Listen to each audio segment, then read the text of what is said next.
One of the big themes of the day is looking back to over the weekend and shopping and how the numbers came in. And first looks, according to some firms, are quite impressive. Jenny, looking forward to getting the details on this. You know, I got to be honest, not only did I not buy anything over the weekend, I didn't even look.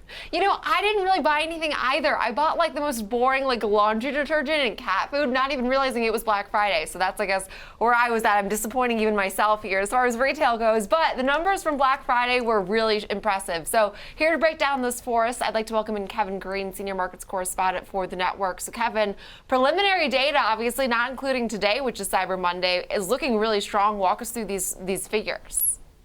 Definitely. We have Adobe Analytics actually saying that they saw an increase of about 7.5% on a year-over-year basis when it comes to e-commerce sales for Black Friday here. Now, that is actually a very strong number. That is not actually inflation adjusted, but still a pretty healthy number on a year-over-year basis. And we are also seeing the impacts of buy now, pay later. They are saying that $79 million were actually purchased on buy now, pay later. That's up 47% on a year-over-year basis.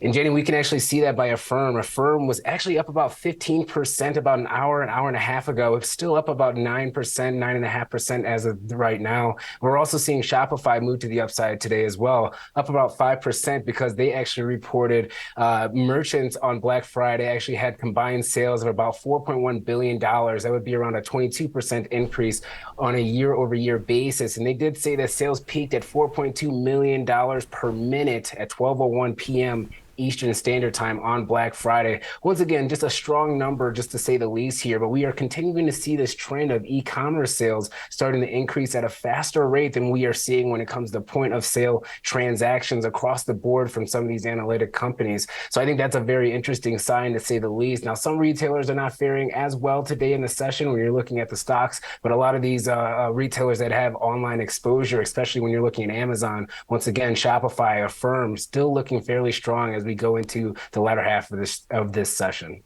You know, Kev, how do we interpret this? Do we interpret this as holiday shopping, holiday spend has been robust, or do we interpret this as consumers are budget conscious and they waited for the chance to take advantage of deals, and is good numbers here actually potentially disappointing somewhere else, or am I just overthinking this?